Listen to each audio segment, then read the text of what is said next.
नमस्कार दोस्तों, सुकून के कुछ नए पलों के साथ आपकी दोस्त motivation author and speaker doctor Tilottama Azad. आज के सेशन में हम चर्चा करने जा रहे हैं कि जीवन का सच्चा आनंद क्या है। जी हाँ दोस्तों, क्षण क्षण जीवन व्यतीत होते जा रहा है।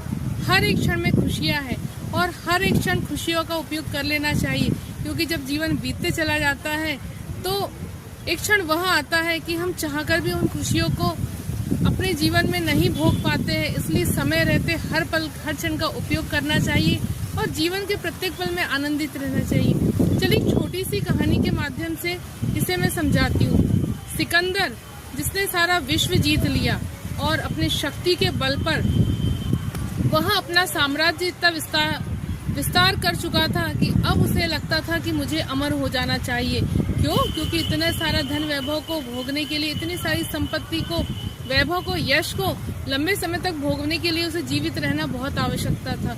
तो वह अमृत की तलाश में यहाँ वहाँ भटकने लगा। भटकते भटकते उसकी तलाश पूरी हुई और वह एक बहुत बड़ी गुफा मिली जहाँ उसको अमृत वहाँ पर था। उस गुफा में जैसे ही पहुंचा, बड़ी ही डरावनी गुफा थी, लेकिन अपनी हिम्मत को बांधते हुए वह वहाँ पहुंचा और उसने देखा कि एक अमृत की नदी बह रही है। वह झट गया और वह अमृत पीने ही वाला था कि आवाजाई रुको, अमृत मत पीना।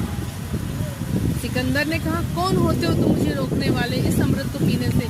सिकंदर ने देखा कि एक जर्जर अवस्था में कौवा, जिसकी आंखों से दिखाई नहीं दे रहा है, जिसके पंख जर्जर हो गए, पंजे गिर गए हैं और कंकाल की तरह वहाँ पड़ा हुआ है। उसने कहा कि मैं भी अमृत की तलाश में यहाँ आया था और मैंने इस अमृत का पान किया और आज मेरी यह अवस्था है कि मेरा शरीर तो जर्जर है, लेकिन मैं मृत्यु चाह रहा हूँ, मुझे मृत्यु भी नहीं मिल पा रही है। क्यों? क्योंकि संसार को हम तब तक ही हमें सुख मिलता है जब तक हम इसे भोग पाते। जब हम वृद्धावस्था का प्राप्त होते हैं तो हमारा समस्त आनंद समाप्त हो चुका होता है। भोगों की इच्छाएं जब भोग नहीं मिल पाते हैं तो जीवन जीने की इच्छा खत्म हो जाती है। सिकंदर बात को समझ गया और बिना अमृत पिए वहां से चला गया। जी हाँ दोस्तों, क्षण क्षण प्रतिपल आनंद बरस रहा है और शरीर में जब तक क्षमता है, शक्ति है, तो प्रतिपल आनंद से समय गुजारिए, क्योंकि पता नहीं वृद्धावस्था, जर्जर अवस्था के वक्त जीवन में आनंद के पल हो पाए या ना हो पाए। और यदि ईश्वर की भक्ति करते हैं तो जीवन का हर एक पल आनंदित रहता है। सुकून के कुछ नए पलों के साथ आपसे पुनः मुलाकात होगी। तब तक के लिए जय हिंद। आपको मेरा ये वीडियो पसंद आया तो इसे लाइक, सब्सक्राइब, शेयर करना ना भूलिए।